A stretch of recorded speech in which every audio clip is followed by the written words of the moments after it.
All right, look at this thing. We got this papaya here. We got the seeds out. Let me explain to you what's going on here. I just made a ninja smoothie. So I got the fruit and the seeds in here, which are highly antimicrobial, anti-parasitic. Got some vanilla, coconut oil, some unsweetened coconut hemp milk, a little bit of peanut butter, some stevia, and I blended that stuff together. Let's see how it tastes. I think it's going to be pretty damn spicy with these seeds in there. So today I'm on my, look at this stuff. Damn. All right.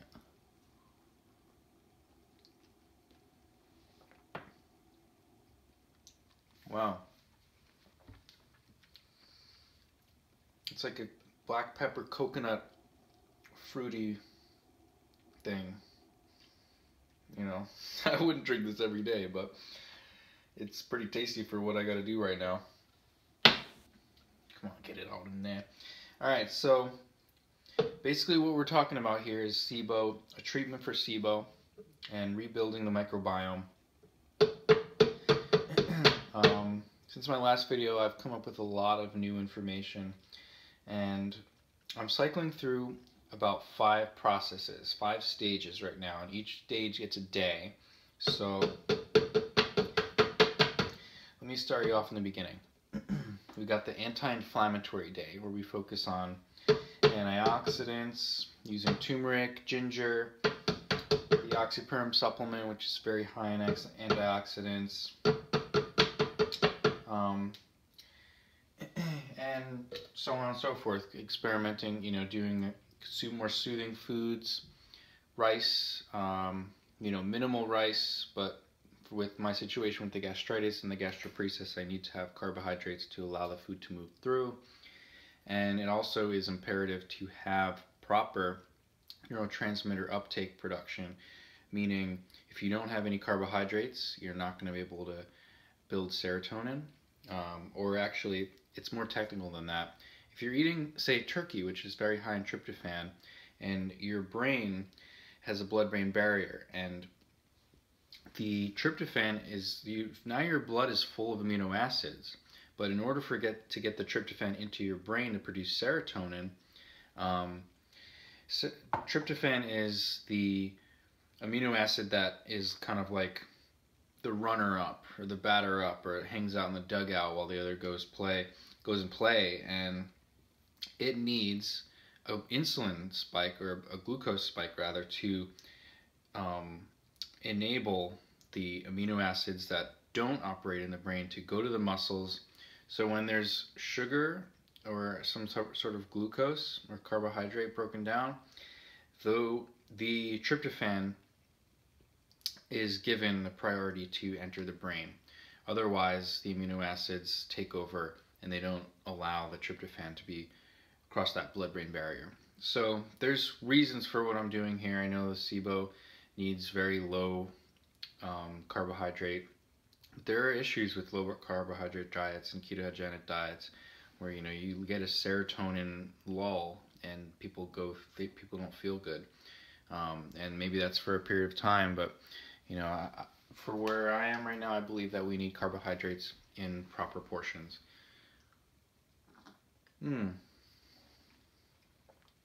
Wow, it's kind of good, the vanilla and the coconut. So, all right. So let me just brush through this. It might be a long video, but let's just do it really quick. Soothe inflammation, so anti-inflammatory day. Then we have enzymes. So those are hydrolytic enzymes, and we're doing the biofilm busters. And what I have discovered is quorum sensing inhibitors. So quorum sensing inhibitors are the ability for the bacteria in your body to communicate. They're very highly educated and highly sensitive microbials. And when we go back to 90% of our body is made up of microbials, so we might as well give them the upper hand. We're working for them. When we talk about health, there's so many different things. You gotta do alkaline, you gotta do this thing, you gotta do that thing. And I'm on this microbiome kick right now because I think it makes so much sense. It makes so much sense. With 90% of our being, only 10% of us is, our human cells, which is like 10 trillion, or give or take. And then 90% of that, of that organism is made up of microbials, in the microbiome. And we have different types of microbiomes. We're talking about the gut microbiome specifically, but they all have quorum sensing abilities, which means that they all can connect and talk to each other and sense different things in different ways. So if I'm putting an antimicrobial in, they're going to send signals and say, hey, there's something coming down your way. You might want to borrow in a biofilm or whatever it is. So there are certain botanicals and certain things you can use when you're fighting off and trying to eradicate bacterial overgrowth, is quorum sensing inhibitors. And what they do is, I have a whole list of them and I don't have them memorized yet, but there's curcumin, there's resveratrol, there's all sorts of things. Coffee acts as one, matcha can, caffeine, different things, vanilla can, it's kind of like an interesting list of foods. Oregano oil. So a lot of the things that do actually kill them also act as quorum sensing inhibitors. So that's part of this day. So those are the hydrolytic enzymes, quorum sensing inhibitor day, where you're kind of interrupting their biofilms and then you're interrupting how they communicate. So I'm doing that with curcumin extract, has biopurine, which is a black pepper extract to increase the bioavailability, and just using all sorts of things. The hydrolytic enzymes, I'm using Interphase Plus, and then I've got the berberine. That's also part of the anti-inflammatory, which is super, it's anti-inflammatory and it kills things. So some of these have cross-spectrum properties. The oil of oregano, which is super powerful. Some people say that this is more powerful than antibiotics. So you need to be on the correct protocol and re-inoculating correctly, because if you do knock them all out, you need to be able to replace them with good stuff. Otherwise, the ratio is improper or inadequate, and you need to be able to allow the good guys to come back in and take those seats. So anyways, that was so interesting to me, the quorum sensing inhibitors. I mean, if you can interrupt how they communicate, and I'm still researching whether that affects the probiotics as well, but right now, during a protocol, you want to basically interrupt the bad bacteria, so you got to do what you got to do. Day 3 is botanicals, and that's the day I'm on right now. So botanicals, you in a sense, turn the lights off, escort them out, you take away the refreshments. That includes low SIBO diet, and kind of, I've been just doing all sorts of things to kill them off. We've got the biocidin, oil of oregano, the parashield, the curcumin, the berberine, the grapefruit extract, and that's all after doing the biofilm busters with the Interphase Plus. Another thing I forgot to mention is the biofilm busters. We also have barberry tea, which is also, it's where berberine comes from. This barberry root bark tea, very bitter and astringent.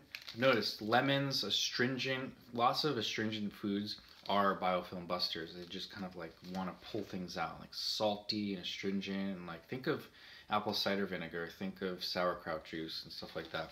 Cistus tea, this is one of the most high antioxidant teas I've ever found, and it is a biofilm buster. So high antioxidant, biofilm buster, killing things. You're starting to see a lot of cross property stuff that act to our advantage. So let's keep moving. The fourth stage is the probiotics. So I've invested in a 3 probiotic strain from ProTrend. So each, I'm doing individual strains. So Bifido, then Bulgaricum. Actually, the Bulgaricum is first, then the Bifido, then the Superdophilus, and they work in different parts. So the Bulgaricum is in the duodenum. That's where they live mostly. Then the Bifidum, or whatever you call them, they live more further down, and so on. So one strain at a time, and it comes with a yogurt starter, so I'm going to be making a lot of different probiotic. I'm going to be making a ginger bug, I have 2 coconuts in there. I'm gonna make a yogurt. I'm making a yogurt. So I'm making a coconut yogurt, and I'm gonna be inoculating that with some of these strains. And this is super important. So you want to be able to inoculate correctly.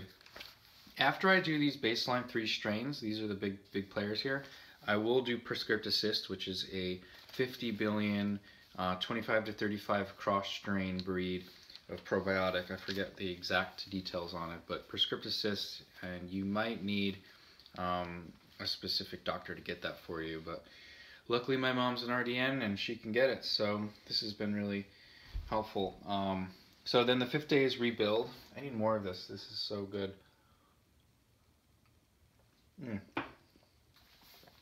Okay.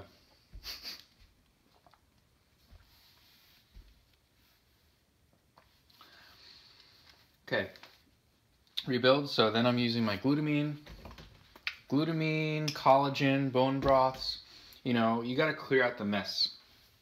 After you've been doing all this stuff, and you know, just thinking about today, like the amount of bio busting and the amount of antimicrobial stuff I've been doing, my system is like, yo, this is crazy. So you need to be able to rebuild, take some time after that. So the exact nutrients that are involved are vitamin C, A, and E, zinc, magnesium, and vitamin U. And for the vitamin U, I'm using this Gastrozyme, which also has chlorophyll. And I like to take this at night, so I'll take 5 things at night. And it's been really nice. If you ever feel like you need an acid blocker or something, start taking this, and this will actually heal you instead of interrupting like your PPIs and your proton pumps. So the doctor wanted to put me on Pepsid AC, and I tried it for like a couple days, and I was like, this is nonsense. Like, what am I doing? This is why I have SIBO in the first place, because I have low stomach acid and the bacteria isn't killed, and I'm not breaking down my nutrients properly. So here we are, we've got this Gastrozyme. Vitamin U is in cabbage. It's a highly healing compound for the stomach lining, so go for it. And then, you know, incorporating these fats and stuff like that, and obviously doing a soothing diet and easily digestible food, so less meat, more, I hate to say it, but like gluten-free pastas or gluten-free grains and stuff like that. This is like another like auxiliary stage where you do balance or optimize HCl production. So through that process, you know, you've already rebuilt, you've done these like coconut milks and soothing things, and then you're going to go in and you're going to do the B1, chloride, B6, zinc. You want to get like these main things that actually help build HCl production. And this here is ginger, lemon juice, and salt. And I've got a little turmeric in there. And I've got a bunch of different kinds of salts. Himalayan, Himalayan and Celtic sea salt. And you want to stay adequately hydrated so that your body is able to actually produce and pump out HCl. So ACV, fermented foods, salts, minerals, ginger, lemon salt ferment, which I just showed you. And you can do that test. So I just found out this past week that my HCl is super low because 3 minutes and 30 seconds I had 1 burp after swallowing a quarter teaspoon of a sodium bicarbonate or baking soda mixture with water. So you would imagine that alkaline substance would combine with the acid in your stomach and create lots of burps. But I got 1 kind of mediocre burp after 3 minutes and 30 seconds. So I'm hoping to improve that, and I can test that each week as I go through this process. And then now I've gone through this once, and now I'm going through it again, and I'm on stage 3 botanicals again. So this is just what I'm finding that works right now. I can't fit all this in one day. It's really hard for me to move food sometimes, so I am using a lot of this Interphase Plus and getting a lot of good benefits from it. I don't want to be dependent on this stuff forever, so I'm really trying to think about that and how I can, you know, I'm healing right now, so I need to do this stuff and to start thinking about prokinetics or all sorts of like over-the-counter or prescription stuff isn't exciting because there are side effects and it deals with your nervous system and you can get target dyskinesia and all sorts of nonsense. So I'm going natural as best I can, and that's 100% what I'm doing right now. So After you break out all this, and I'm just going to keep doing this until I start to feel some results, maybe do like a couple more of these, like, you sprint before you end a jog, just kill them, kill them, kill them, is what you got to do. And then after that, the probiotics. So then I'll really start to incorporate the prescriptive cyst and really start to inoculate and do fermented foods. Like maybe half of all my meals are just fermented, and it's just like the probiotics are like the thing, that's what you're really going for. Like I said, 90% of your body is composed of them. So they're going to regulate pH, they're going to regulate motility, they're going to regulate the ileocecal and the pyloric valves closing and opening in the proper times. pH, I said, temperature, all sorts of things. They're going to break down the cellulose, they're going to make vitamins for you, they're going to make neurotransmitters, they're going to make serotonin and dopamine and acetylcholine and all sorts of things. They make B12, like I said, and they make vitamins. I said that already, but I'm just stressing the importance of they're your factory of nutrients and support. So I'm noticing like my teeth have been really sensitive lately, and the lack of nutrient absorption and the lack of my microbiome producing the right nutrients for me to, I have to supplement B12, I have to supplement vitamin D, all sorts of things. I have tons of bloating and like indigestion all the time, so it's really not fun at all. Excuse me. And then basically, so that's really, and then they'll also start to push out and purge the bad bacteria. So it's like once you're able to get a foothold and like get enough of the bad guys out, you can really start to populate with the probiotics and stick around stage 4 and really get those strains in. And like I said, these are the 3 big players that you do want to expand eventually. And when you make home ferments and things like that, you're going to be getting... It's like what does Krista Recchio say? Like, if you give a man a fish, you feed him for a day. If you teach him how to fish, you feed him for a lifetime. So you want to give them these 3 strains, and then, eventually they'll start to crossbreed. And it actually has to do with your genetics and your DNA, and it starts to work with the telomeres and stuff like that. So it's really wild information, longevity stuff, and it's connected to your brain. I mean, this is gut-brain axis, motility, migrating motility complex, stuff like that. So, then after you break out of this, you can start to do terraforming. And terraforming is letting them flourish by using fermented foods and prebiotics, so fermented fibers, and actually getting back on the FODMAPs. So I'm going to create a 35 strain or as many strain prebiotic sofrito, or some sort of paste that has asparagus, yucca, jicama, garlic, onions, all the dandelion. There's tons of different things that are going to be really good to feed them. So you want to be able to get them feeling good, and they're being fed. So I can't do that yet because it's also will feed the bad bacteria. So that's like an external thing. But this is the process, and this is really exciting because I've done a lot of research to get to this point and find out what I need to do. And it's really good to feel certain and a kind of confidence or know-how of how to actually get this stuff done. In the meantime, when you're talking about neurotransmitters, fight or flight, parasympathetic, this really has to do with the gut and why motility is so slow and how I've gotten to this process and this slow indigestion in the first place. So I want to get an amino acids profile to find out where my 4 neurotransmitters are at, so you can navigate and find out. I think that my dopamine is high and my serotonin is low, and those act in inverse qualities. So you can basically find out where you are, and then you could take a test too, a written questionnaire, but it's not as accurate. And then in the meantime, you can supplement by using, say rhodiola is a way to defend against stress and to increase your serotonin levels. St. John's wort will stop the serotonin from being broken down. And then 5-HTP is a direct precursor. It will make you tired to serotonin, but you want to take it at night. Magnesium L-glycinate, these are, or magnesium glycinate, L-theanine, these are some things that I've been messing around with.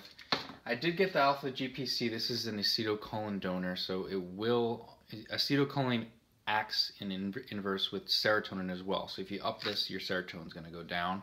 So you do want to know where your neurotransmitters are at and what you're actually doing here.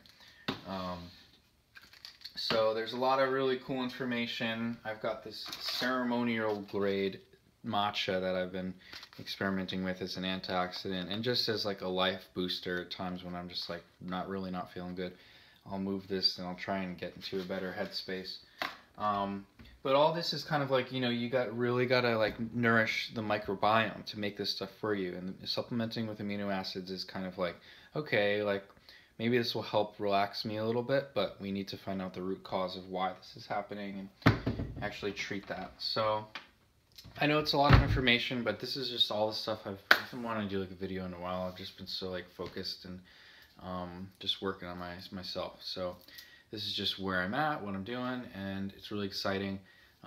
It's nice to know that I'm on a protocol and I'm going to actually be fixing something that has been happening for, I can remember, probably around 2010.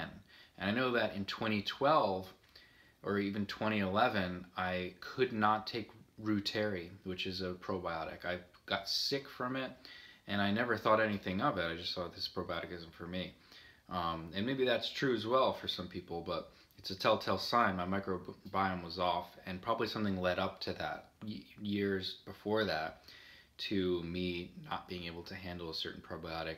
Maybe the other strains, it was a Herxheimer reaction where they were trying to push him out, or, you know, I had maybe some leaky gut or some sort of issue with my gut where it wasn't able to handle that specific strain. And then years after that, I remember getting really sick, throwing up from having kefir and making my own ferments and just feeling really weird in my head. And so this has been going on, you know, say 2010, so 7 years of just knowing that my gut microbiome has been off. So, and I've had gut issues for about 5 of those years. And to know that I'm moving towards greater health and that this is 90% of my being, it takes a long time to actually go in here and like restructure, recalibrate, figure out how to get this stuff out. SIBO is hard to get rid of. And if you're dealing with gastroparesis and gastritis as well, food's not going to leave the gastric region, and it's not going to want to, the pyloric valve is delayed, and it's trying to do that to help you because it doesn't want to release all these unbroken content into the duodenum, and that's not sending the right proper pH. So it just doesn't start right. If it's not starting right and the low stomach acid is just not breaking the food down, I've got to supplement with HCl, I've got to supplement with enzymes, and just get the thing processed, because that's a signal for the liver enzymes and all, not the liver enzymes, the pancreatic enzymes and the gallbladder to release the bile and the sodium bicarbonate and the enzymes to actually do the work where all the nutrients are absorbed in the small intestine. So right now there's a serious, you know, road construction happening in there, and I'm happy to say I haven't been getting as much cramping. Oh, the other thing, this isn't, and then I'm going to finish the video, is that what's really exciting is that I was able to learn about a HRV device. So HRV, heart rate variability. So the distance between your heartbeats. This isn't heart rate monitoring, this is heart rate variability, and it talks about how it can lead to bliss and how it can change your life and how you can really connect with your parasympathetic and understand your stress levels and what stresses you out. So a stressed out heartbeat or a sympathetic heartbeat is da-dum, da-dum, da-dum, da-dum. It's very insistent, it's like alert, so it's ready to pounce, it's ready to run. A relaxed heartbeat isn't as it's not on such a mission or an objective. It's like da-dum, da-dum, da-dum, da-dum, da-dum, da-dum. So that's heart rate variability. And when you move to more variability, you're in parasympathetic mode. Geez, this is a lot to talk about, and probably the most I've talked all day.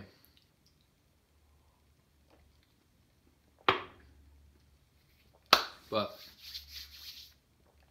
the